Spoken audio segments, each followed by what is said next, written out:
무슨 제목으로 이제 성도님들과 나눌까 하다가요, 예배, 교회 음악의 한 부분이죠. 그래서 예배 음악에 대해서 예배 음악은 어떤 것이고, 어떤 것이 더 적합하고 하나님 기쁘시게 하는 음악인지, 이게 좋겠다 싶어서 예배 음악의 본질 이렇게 제목을 받았습니다. 제가 정했고요. 아까 하종태 집사님께서 레위기는 거의 그대로 이해가 가실 것 같거든요. 내가 거룩하니까 너희들도 거룩하라. 이제 이 요점은 들으실 것 같고요. 신명기 나오는 이 구절은 얼핏 들으면 이해가 잘 안 됩니다. 그래서 표준 세번역 성경을 제가 읽어 드릴 텐데요. 그 말이구나라고 이해하실 것 같아서 제가 한번 읽어 드리면요. 아까 읽으신 거는 너희의 하나님 여호와께서는 너희가 그처럼 행하지 말고 이렇거든요. 무슨 말이지 애매하죠. 세번역 보면 그러나 당신들은 주 당신들의 하나님을 섬길 때에, 저는 가로해서 예배할 때에 이렇게 했습니다. 섬길 때에 이방 민족들이 그들의 신들을 섬기는 방식으로 섬겨서는 안 됩니다. 조금 더 무슨 말인지 감이 좀 오시죠? 그처럼 행하지 말고 무슨 뜻인가 싶은데, 이게 아까 거룩하라 하는 거하고 용어를 설명할 텐데요. 하여튼 다른 사람 혹은 세상 사람들이 하는 것처럼 하지 말라. 하나님 드릴 때는. 그런 뜻입니다. 이 신명기에 있는 거. 그러면 예배음악, 이 성경 본문을 두 가지로 해서 예배음악에 대해서 이제 쭉 말씀을 좀 드리겠는데요. 예배음악은 교회 음악의 한 부분입니다. 물론 크게 얘기하면 모든 교회 음악이 다 예배 음악일 수 있습니다. 예를 들면 이제 교회 음악에는 오늘 말씀드린 예배 음악, 예배 때, 예배식 해도 좋고요. 순서가 쫙 있고 예배 드리겠습니다 해가 예배 드리잖아요.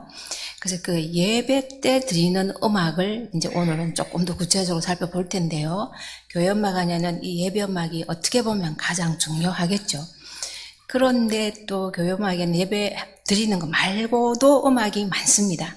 많은데 대표적인 그 다음에 연주회용 교회 음악이 있습니다. 예배 드릴 때는 안 하지만 연주회장에 아니면 교회에서 연주회식으로 여러분이 제일 많이 하시는 핸델의 메시아, 연주회용 교회 음악입니다. 예배용은 아니지만, 또 혹시 또 더 많이 아시는 분은 바흐의 마태 순환곡, 이 대표적인 이제 아주 많지만 여러분이 아실 것 같아서 소개를 드렸고요. 그래서 이 연주회용 교회 음악을 통해서 교회 음악의 발전이 굉장히 이루어졌습니다. 이제 설명할 때 조금 더 하겠습니다. 물론 예배 음악에서도 이제 은혜로 교회는 찬양대라고 하대요. 이제 저는 저희 교회는 대학교에는 성가대에서 성가대 레파토리, 성가대가 드리는 그 찬양 음악 레파토리가 굉장히 많은데요. 그 레파토리를 통해서도 또 교회 음악의 발전은 굉장히 이루어졌습니다. 그 역사적인 우리 이제 과정들이 있는데요. 그래서 연주회용 음악이 교회 음악에 굉장히 중요하고, 쉽게 생각하시면 그냥 작곡가들이, 유명한 작곡가들이, 모차르트, 여러분이 아시는 모차르트, 베토벤 이런 분들이 교회 음악을 썼습니다. 썼기 때문에 그런 교회 음악들은 대부분, 물론 아닌 것도 있는데요. 많은 부분들이 연주회용 교회 음악입니다. 그렇지만 아까 제가 말씀드린 대로 큰 맥락에서 연주회용 교회 음악도 예배 음악일 수는 있습니다. 그 찬양을 하는 그 마음의 자세, 예배식은 아니지만, 형태를 가진 건 아니지만 그 예배의 마음, 정신, 모습, 자세를 통해서 그 순간이 예배일 수는 있습니다.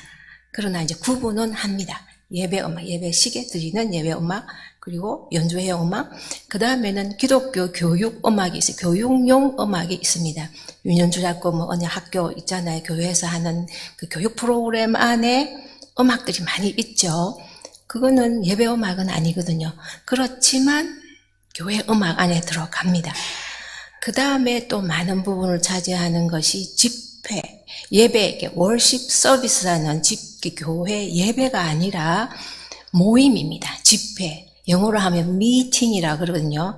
그래서 바이블 클래스, 성경 공부, 그 다음에 리바이블 미팅, 그러면 예를 들면 부흥회, 전도 집회, 선교 집회, 성경 공부 모임, 기도회, 이런 경우는 또 크게 말하면 예배일 수도, 예배 부분도 있긴 있습니다. 그렇지만 엄밀하게 말하면 그거는 집회다 이렇게 얘기를 하거든요. 예배는 아니다 이렇게 얘기를 또 엄밀하게 하면 적게 얘기는 합니다만은 그 집회 음악들이 많습니다. 부흥의 음악들, 선교, 전도용 교회 음악들. 그 대표적인 게 복음성가부터 해서 현대의 많은 노래들이 예배 음악이라기보다는, 예배 음악일 수도 있는데 예배 음악이라기보다는 집회, 미팅, 우리 사람의 모임을 위한 음악들로 많이 있게 되어 있습니다. 너무 깊이 들어가면 안 돼서 교회 음악은 이렇게 다양한 그 구분을 할 수 있다는 거. 그리고 예배 음악을 이제 들어가면 예배 음악은 여러분들께서 성가대 이렇게 이제 하시겠죠. 맞습니다. 그렇지만 예배 음악에서 가장 중요한 거는 회중 찬송가입니다.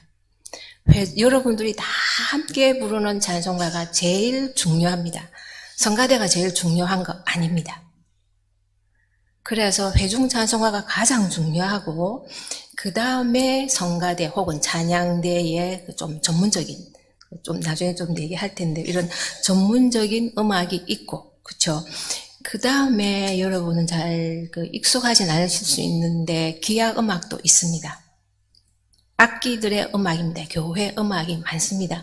대표적인 것이 이제 오르간이기는 합니다. 오르간이 하는데 또 다른 관현한 악기나 해서 예배 용도를 위해서, 예배를 위해서 작곡된 곡들이 많습니다.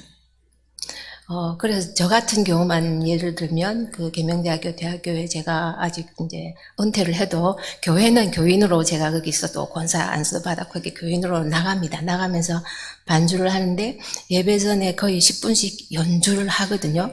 연주긴 하지만 그건 예배입니다. 그 예배를 위해서 쓰여진 오르간 작품들이 많이 있습니다. 그 유럽이나 서양 교회, 서방에 있는 교회들은 그게 아주 전통이 오래되어서 거의 중세부터입니다. 한 500년 이상이 됩니다.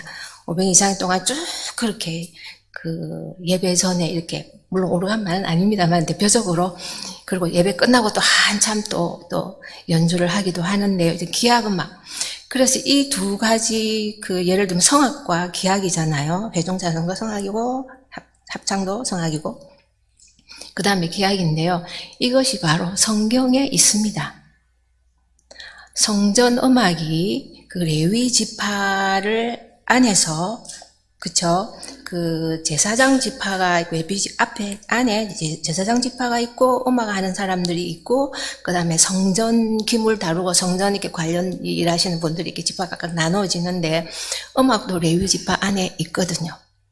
그래서 그 지파들이 그 풀타임 전임 음악인으로서 평생, 그리고 세습 아버지가 하시면 계속 이어받아서, 그래서 전문적인 그 성전 음악이죠. 음악들을 했는데요. 성악과 기악이 있습니다. 악기도 있고 합창도, 뭐 그 당시 합창은 지금 합창하고 좀 다르겠지만 그 대표적인 하나의 그 모습입니다. 그 대신에 성전 음악에 없었던 것은 회중 찬송가입니다. 회중 찬송가가 없었습니다. 왜냐하면 성전 음악은 그냥 그 성직자들이 혹은 제사장들이 다 대리로 대신해서 성전에서 드리고, 회중들은 밖에 있었잖아요. 성전 밖에서.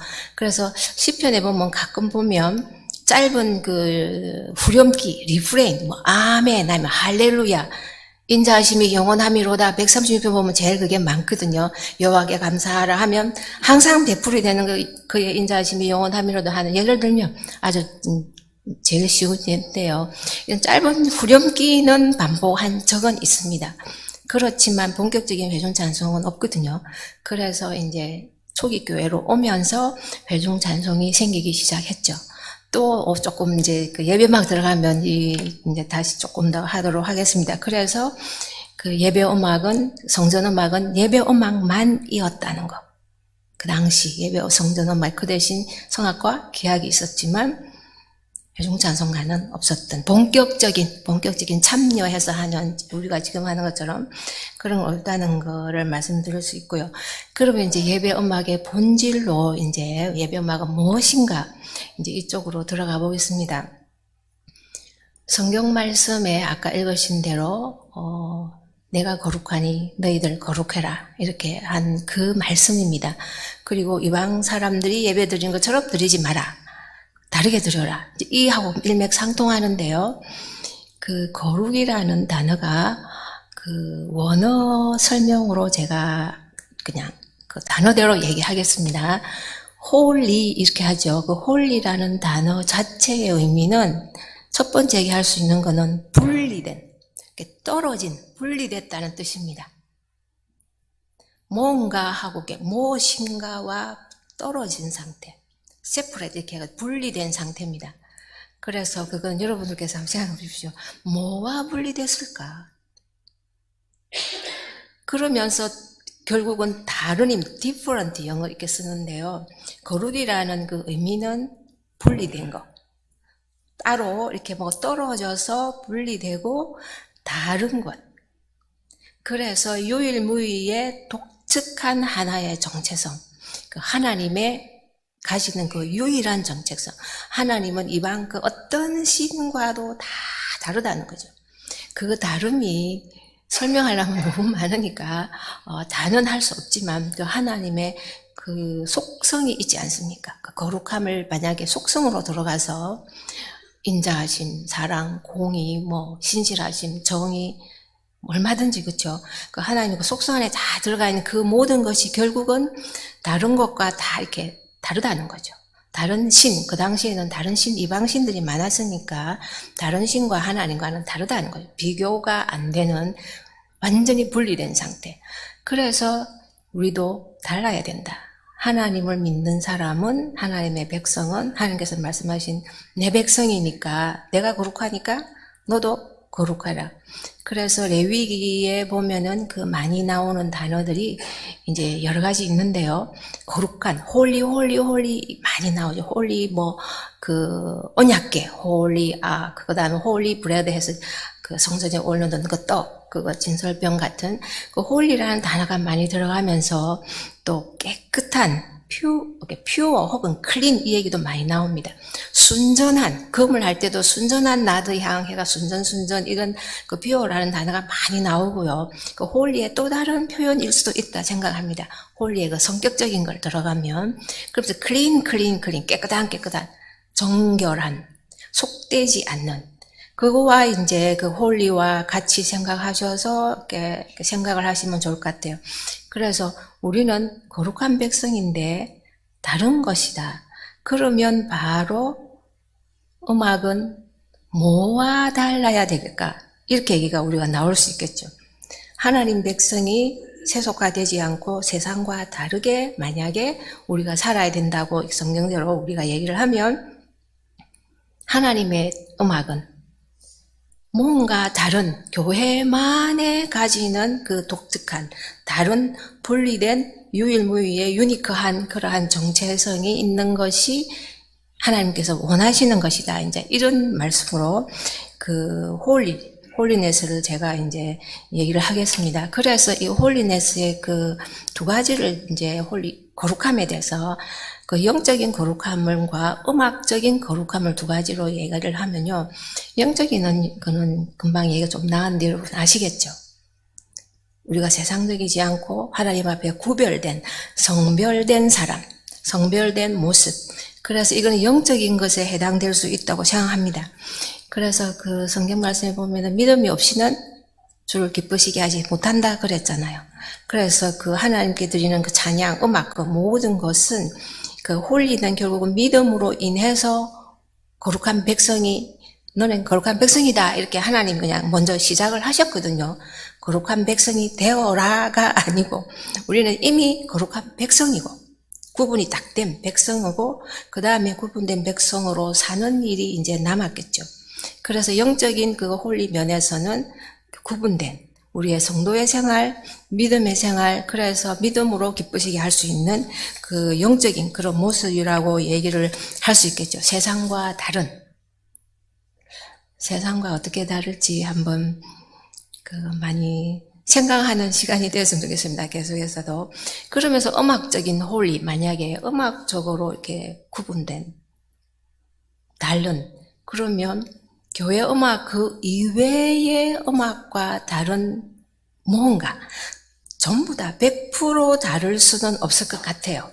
100% 다를 수는 없겠지만 그 뭔가 교회 음악 하면 어떤 음악 이런 게 이제 떠오르는 게 있어야 된다고 저는 개인적으로 생각합니다. 교회 음악의 그 역사를 보면요. 예전에는 음악 전공하는 사람이면 전부 다 이제 음악사를 배우거든요. 음악 이제 역사를 배우는데요. 음악 역사를 배우면 앞쪽에 그 중세부터 배웁니다. 중세부터 배워서 르네상스, 바로크 이렇게 쭉 배우는데 적어도 바로크는 한 반반 됩니다. 근데 적어도 르네상스, 중세는 말할 필요도 없고 쫙 오는 과정을 보면 그 작곡가들이 음악사를 배우는데 다 교회 작곡가입니다. 다 교회 소속입니다. 그럼 예를 들면 아니 우리는 지금 음악사를 배우는데 왜 교회 음악을 배웁니까? 이렇게 말하는 사람 아무도 없습니다. 왜냐하면 그 음악 말고는 없거든요. 배울 게 없거든요. 교회 밖의 음악은 배울 만한 것이 많이 없습니다. 아주 작습니다. 교회 밖의 음악은 뭐라 그러나요? 전문성보다는 좀 약간 아마추어적인 분들이 있고 유랑 음악인들 이렇게 왔다 갔다 하는 음악인들이 짧게 이렇게 많이 이제 노래를 부르면서 기악으로 하면서 했다 보니까 많이 안 남아 있고 또 그분들이 또 경제적으로 여유가 없죠. 옛날에 악보를 남기려면 그게 엄청난 이런 노력도 필요하고 경제적인 뒷받침도 있어야 되기 때문에. 그런데 중세 르네상스 같은 데는 교회가 굉장히 부자였지 않습니까? 단점도 있습니다. 타락한 것도 있습니다. 이제 일단 그거는 지금 얘기는 좀 접어두고요. 교회가 부유했습니다. 아주 부유했기 때문에 교회 음악을 굉장히 육성했습니다. 그래서 제일 잘하는 작곡가들이 다 교회에 다들 앉아 있었습니다. 그분들이 교회 음악을 다 썼습니다. 그래서 음악 전공하는 사람이 대학교 음악사 배우면 다 그거 배웁니다. 나 이거 기독교인 아니니까 안 배울래 해가지고는 시험 치면 빵점 맞습니다. 방법이 없습니다. 그거는 그 음악사가 그러니까. 그 정도로 교회 음악이 쫙 이렇게 교회 음악 그 전체 클래식 음악이라 좋고 그걸 발달시켰는데 그러다 보니까 나름대로의 딱 교회 양식들이 만들어졌습니다. 전통적으로 쫙 내려온 양식 중에서 여러분이 아시는 대표적인 교회 음악 양식 중에 하나가 아카펠라입니다. 아카펠라 그렇게 얘기하죠. 그 무반주라는 뜻이 지금은 무반주라는 말로 씁니다. 그렇지만 사실은 본래 뜻은 어떤 식으로 카펠라가 교회거든요. 교회 스타일로, 교회식으로. 그래서 그 당시 중세나 르네상스에 보면 교회 음악이 어땠냐면 무반주였습니다. 악기가 없었습니다. 그래서 합창이 다 무반주로 불렀습니다. 전부 다, 대부분 다. 이제 르네상스로 오면서 부분적으로 기악들이 있는 데가 있고 여전히 무반주를 한 데도 있고 이제 조금씩 기악이 들어오는 거라고 보시면 됩니다. 그러다가 바로크 들어오면 이제 거의 악기들이 많이 들어오지만 여전히 또 무반주도 많이 합니다. 그래서 지금은 이제 아카펠라 그냥 붙여서 그러면 무반주 이렇게 이해를 하지만 사실은 그때 교회 음악의 양식이었습니다. 교회 스타일이 딱 있었습니다. 그래서 그 교회 밖의 음악들은 기악을 썼습니다. 노래 부를 때 류트 같은 거 있잖아요. 기타 같은 거, 그 기타의 옛날 모습이 류트 같은 게 있는데요. 그걸로 이렇게 튕겨가면서, 그 다음에 노래고, 그 다음에 춤곡 같으면 타악기도 막 하고 다양한 악기를 해서 아주 흥겹게 이렇게 교회 밖에서는 그렇게 했는데 교회는 무반주였습니다.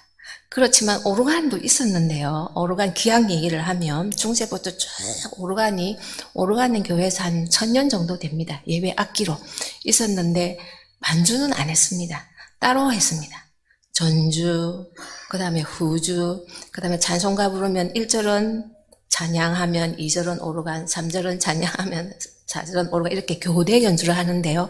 어쨌든 이런 그 기악이 있어도 반주는 안 했습니다. 따로 이렇게 했던 그 성악은 무반주로 했던 그래서 교회 양식이라는 카펠라라는 양식이 생길 정도로 교회 구분이 됐습니다. 구분이 되는데 서서히 이게 이제 좀 이제 없어지기 시작합니다. 없어지기 시작하지만 바로 끝까지 오면은 그래도 교회의 맥을 잇습니다. 이어서 이제 여러분 아시다시피 뭐 계몽주의 18세기 들어오면은 프랑스 혁명 이제 사람 중심이 되잖아요. 하나님을 생각하다가 이제 사람이 더 중요하지 이제 이거죠. 나 이러기 시작하죠. 그래서 이제 또 밖에도 많이 발전하고 또 교회에서만 그 음악인들이 해야 되는데 또 밖으로 나가서 이제 또 좋은 또 뭐 연주회장도 있고 궁전 그 코트인데요. 궁궐도 있어서 그 영주들이 뭐 음악인 초대해가 거기서 그 하이든 같은 분들은 궁궐에서 그냥 곡을 작곡해도 교회 음악인 안 돼도 잘 먹고 잘 살 수 있으니까 이렇게 이제 나뉩니다. 교회에 있는 사람들 교회 밖으로 그래서 교회만 있다가 그래서 그때는 교회 스타일이 딱 만들어졌는데 이제 교회 밖으로 많은 분들이 작곡가들이 밖으로 나갑니다. 이게 클래식 음악의 역사거든요. 그래서 교회의 양식이 조금은 흐트러지긴 합니다. 그 교회 밖에 있는 양식도 교회 안으로 들어오고 또 반대로 교회의 양식이 또 밖으로 많이 나갔습니다. 그래서 클래식 음악은 우리가 말하는 지금 여러분 잘 아시는 베토벤 이러면 클래식 음악의 대표적인 사람이잖아요. 이 클래식 음악은 다 교회 음악에서 나왔습니다. 교회 음악에서 그게 다 출발했기 때문에 음악사를 아까 배워 말씀드린 대로 교회 음악만 쫙 가다가 그 다음에 이제 교회 밖에 있는 클래식 음악과 교회 안에 있는 클래식 음악으로 나뉘는 거죠. 이런 현상이 생기다 보니까 아까 말씀드린 대로 교회 밖의 음악이 교회 안으로 들어와서 영향도 받고 교회 안에 있는 음악이 교회 밖으로 가면서 그 클래식 음악 안에 교회 음악의 모습이 또 많이 있습니다. 그래서 어떤 클래식 음악을 들으면 교회 음악 같아 이런 생각이 많이 들거든요. 그 이유가 그 DNA가 교회의 유전자가 그 몇백 년에 걸쳐서 내려온 그 음악이 교회 밖으로 나갔지만 여전히 그 모습을 갖고 있어서 그렇다고 이렇게 생각하실 수 있을 것 같습니다. 그래서 음악적인 홀리는 교회는 달랐습니다. 근데 지금은 우리가 이제 어떻게 다룰 수 있을까? 이게 이제 우리가 고민인데요. 사실은 교회에 세속하는 바로 교회 음악에 세속합니다. 바로 연결됩니다. 교회만이 이렇게 이게 교회 음악만 이렇게 옛날의 홀리 모습을 교회 스타일만 가지고 있기가 힘듭니다. 어차피 교회의 그 전체 안에 하나이기 때문에 그래서 교회 음악의 경건성, 홀리네스를 얘기를 하려면 교회의 경건성, 교회의 거룩함을 또 함께 가야 되는 부분이 있어서 제가 거기까지는 말씀 못 드리겠지만 교회 음악은 달라야 되겠다. 홀리해야 되는데 음악적으로도 교회 밖의 음악과 달라야 되겠다. 이 정도로 해놓고요. 계속 하면 이제 연결되는 내용들이 있어서 또 말씀을 드리면 그 다음에 그 예배 음악의 그 특징은 바로 봉헌이라는 겁니다. 이 예배 음악은 바로 드리는 것입니다. 받는 것이 아닙니다. 제가 그 예전에 한 예배 드릴 때 그 장로님이 기도를 하시는데 이제 우리를 위하여 찬양을 하는 성가대의 찬양을 이러시더라고요. 그래서 제가 기도를 하다가 너무 놀랐습니다. 깜짝 놀랐습니다. 장로님 정도 되시는 분이 성가대가 찬양하는 게 성도를 위해서 찬양하신다고 이렇게 기도를 할 정도면 일반 성도님 도대체 어떻게 생각하실까 제가 굉장히 놀랐었는데요. 하나님께 드리는 것입니다. 성도도가 아닙니다. 하나님께 드리는 대상은 오직 하나님입니다. 하나님께만 드리는 것이고 성도님은 그 결과입니다. 하나님께 온전히 봉헌을 하면 드리면 그게 본인에게 축복이고 은혜고 감사가 되는 것이죠. 본래 베풀면 기쁨이 있잖아요. 근데 심지어 하나님께 드렸으니까 그 기쁨이 얼마나 있을까요? 그러니까 하나님 좀 제껴놓고 내 받는 생각만 내 은혜 그래서 찬양 시간에 성가대가 찬양할 때는 감상하는 시간 아닙니다. 함께 찬양하는 시간입니다. 함께 같은 마음으로 그 가사를 음미하면서 독창 혹은 기악도 마찬가지입니다.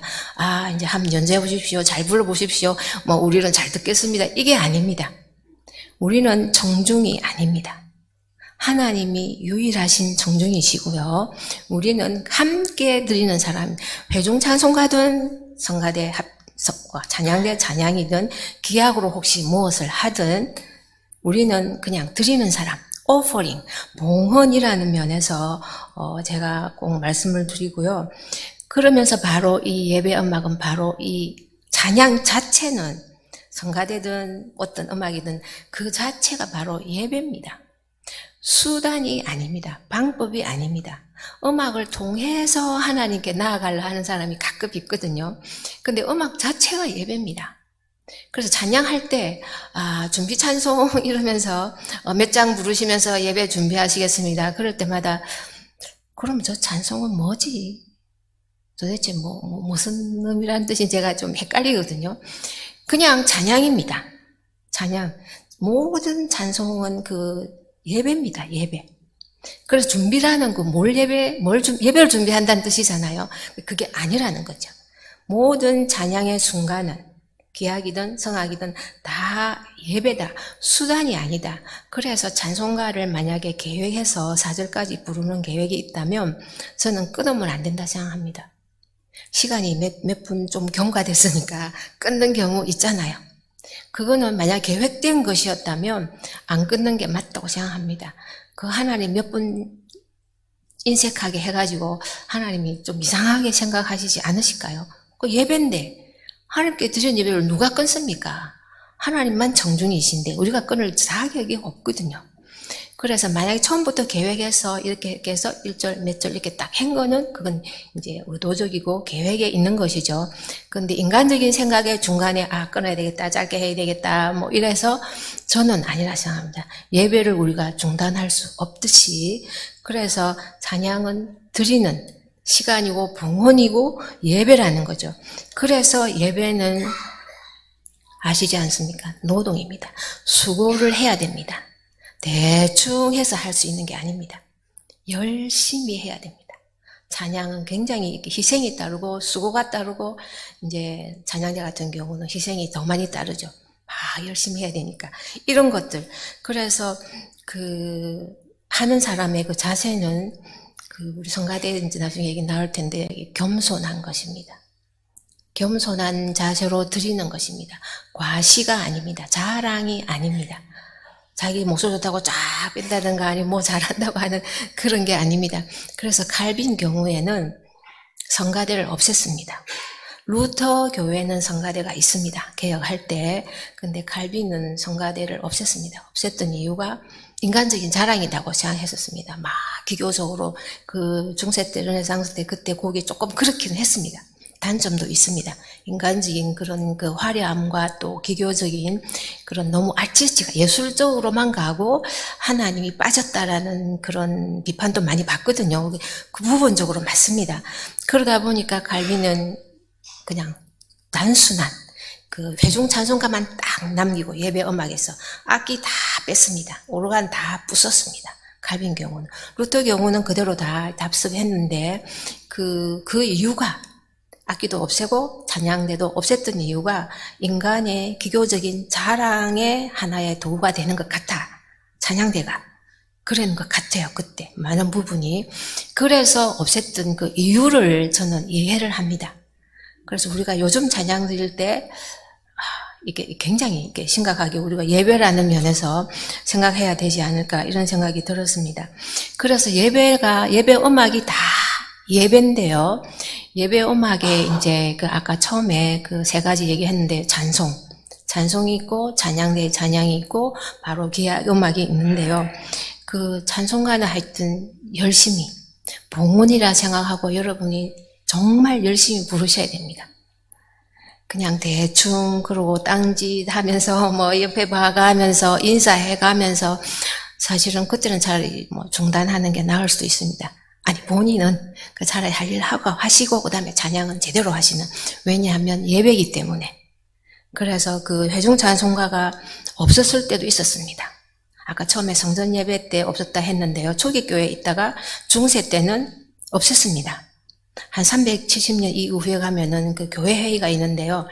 이 뭐 성도님들이 이상하게 부른다, 제대로 못 부른다, 뭐 유행가처럼 부른다, 세속 노래 부르듯이 막 부른다, 이런 이 얘기가 있었습니다. 그때.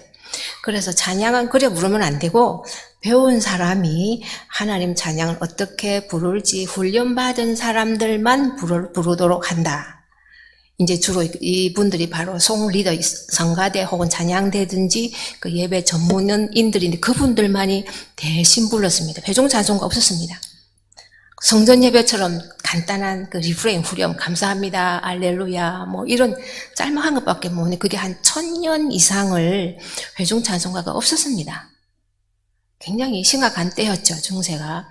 그랬는데 바로 루터가 회중 찬송을 다시 회복시켰거든요.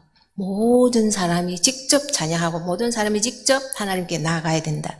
만인 제사장설 다 하시는 말씀인데요. 그래서 회중 찬송은 귀합니다.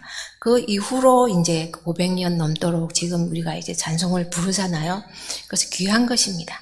열심히 귀하게 이렇게 잘 부르시고 가사를 잘 생각하시면서 불렀으면 좋겠습니다. 이게 오래 못했어요. 그 다음에 찬양대인데요. 성가대 합창인데 바로 이 성가대 합창곡이 바로 교회 음악을 발전시킨 것입니다. 성가대 여기서 찬양대에서 부르는 곡들이 역사적으로 굉장히 좋은 곡들이었거든요. 전문인들이 불렀던 겁니다. 나중에 찬양대 세미나 할 때 좀 더 자세히 할 텐데요. 아주 예술성도 높고 좋은 음악들이 많았습니다. 그래서 우리가 찬송가 같으면 좀 심플하잖아요. 단순하죠. 또 왜냐하면 연령도 많으신 분들, 다양한 분들이 계시니까 쉽게 해서 다 같이 부를 수 있는 그런 음악들이고, 찬양대는 따로 시간을 떼서 준비해서 좋은 곡을 따로 조금 더 전문화된 곡을 부르거든요. 그래서 그 성가대 그냥 쉽게 말하면 수준에 따라서 난이도가 높을 수도 있고, 이제 그 개척교회나 작은 교회는 그 수준에 조금 덜 할 수 있지만, 사실은 하나님 보실 때는 그 수준이 중요한 건 아닙니다. 예배고 그분이 얼마나 정성으로 하느냐가 중요한데요. 그럼에도 불구하고 제대로 준비를 했느냐 하는 것이거든요.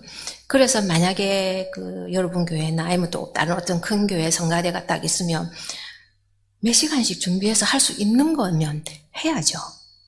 1시간 준비하는 거하고 3시간 준비하는 거하고 다르지 않습니까? 그 얘기입니다. 시간을 더 투자하면 더 좋은 찬양이, 더 좋은 음악을 할 수 있거든요. 그래서 교회 음악의 전체적인 그 예술적인 발전을 이루는 그 책임을 맡은 사람들은 이 찬양대원이었습니다. 그 사람들이 굉장히 열심히 준비했고 좋은 것을 준비했습니다. 성전 음악의 레위 지파 사람들처럼. 그 사람들은 풀타임이니까 전업이잖아요. 하루 종일 1년 내내 자기 일이잖아요.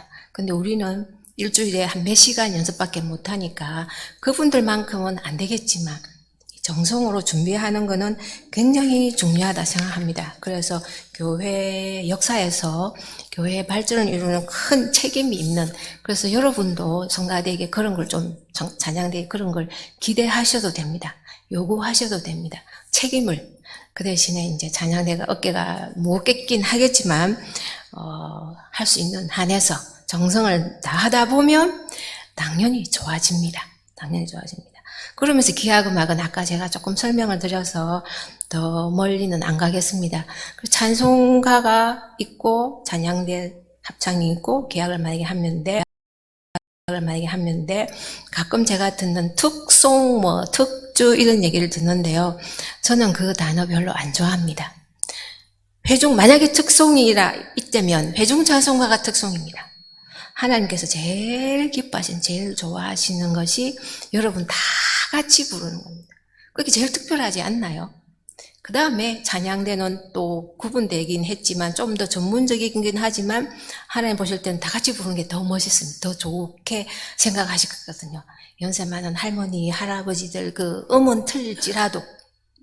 그래서 저는 개인적으로는 특송, 특주 이런 용어를 별로 안 좋아하는데요. 정말 하나님 쪽에서 우리가 생각을 하는가, 사람들이 볼 때 그게 특송인가 아니면 하나님 볼 때 특송인가, 이런 면에서 그 예배에 대한, 예배 음악에 대한 봉헌인가 예배인가 하는 면에서 제가 생각했습니다. 그 다음에 그럼 예배 음악이 어떤 음악이 좋은가 이 얘기를 잠시 하면요. 이제 음악을 크게 나누면 클래식 음악이 있고 대중음악이 있습니다. 그렇죠? 클래식 음악이 있고 대중음악. 그러면 어느 쪽이 더 좋겠냐? 클래식 음악이 교회 음악에서 나왔습니다. 교회 음악이 이렇게 있고요. 몇백 년 있다가 거기서 떨어져 나간 데가 클래식, 지금의 클래식, 베토벤, 모차르트 이런 음악입니다. 그래서 이 음악이 교회 음악을 굉장히 많이 담아 있어요. 담고 있어요. 얘네가 많이 유선자가 많이 들어 있습니다. 여전히 쓰는 방법들이. 근데 대중음악은 처음부터 교회 밖에서 작곡된 겁니다. 사람을 위해서 작곡됩니다. 사람에게 좋도록, 사람이 감동하고 사람이 즐기고 좋아하도록 그 음악은 그 음악대로 굉장히 의미가 있습니다. 우리가 교회에서만 안 살잖아요. 세상에서도 사니까. 그런 좋은 음악도 있는데 그 대상이 사람을 위한 음악이기 때문에 사람의 기호에 맞추어서 만들어진 음악이라는 겁니다. 근데 클래식 음악은 말씀드린 대로 하나님 기호에 하나님을 대상으로 하나님을 생각하고 몇백 년 동안 만들어지다가 클래식 지금의 그 음악으로 분파되어 나온 정도거든요. 그래서 지금 만약에 그럼 교회 음악은, 예배 음악은 어느 게 더 좋은가 만약에 한다면 당연히 클래식 쪽이겠죠. 이제 이건 더 자세히 들어가면 반대하시는 분도 있을 것 같고 또 조금 논란이 되는 부분이 또 심각해야 되는 분도 있어서 그거는 그 정도로. 그래서 가능하면 클래식 쪽이 우리가 선택을 할 수 있다면 클래식 음악 쪽이 교회 안에 있던 그 음악으로서 더 많이 닮아 있다. 교회의 사상과 교회의 정체성과 홀리, 아까 교회 스타일을 더 많이 가지고 있다. 이렇게 이제 얘기할 수 있겠습니다. 그 다음에 이제 제가 마지막으로 할 수 있는 거는 아모서입니다. 아모서에 제가 읽어 드리겠습니다. 아모서 5장 22절, 24절에 보면 너희가 내게 번제나, 이게 번제물이죠. 그러니까 헌신이라고도 이렇게 이제 의미를 주는데 번제나 소제는 이제 곡식, 그레인, 곡식 제물로 드리는 소제를 드릴지라도 내가 받지 아니할 것이요 너희 살진 희생의 화목제는 이렇게 피스 오퍼링이잖아요. 그냥 이제 서로 그런 뜻은 아시겠죠? 화목제도 내가 돌아보지 아니하리라. 내 노래. 그래서 저는 이게 독창도 좋고 찬양 찬양단의 합창곡도 좋고 우리 전체 회중 찬송가도 좋고 내 노래 소리를 내 앞에서 그칠지어다. 그게 소리라고 번역했는데요. 그 영어에 보면 noise입니다.